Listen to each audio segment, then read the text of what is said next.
I'm Cheryl Leach.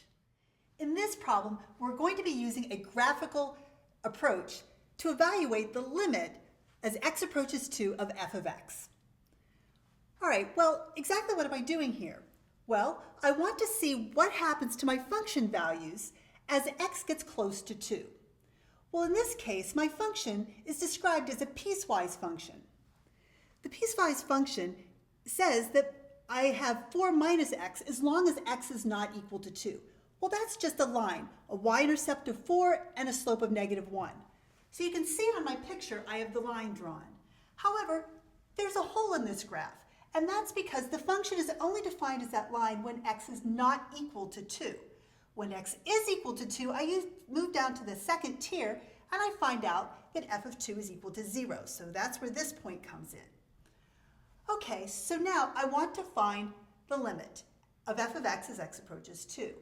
Well, what happens as I get close to 2? Well, as I'm coming from the left-hand side, my values are moving along the line. Because remember, my function is never equal to 2, it's just getting closer to 2.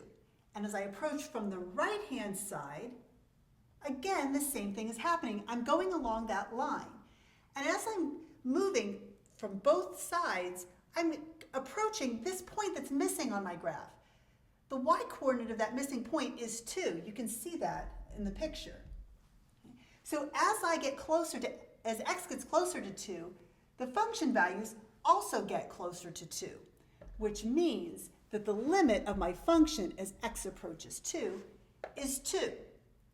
Now this is interesting because it points out that the limit of a function as x approaches a value is not necessarily the same thing as the function value.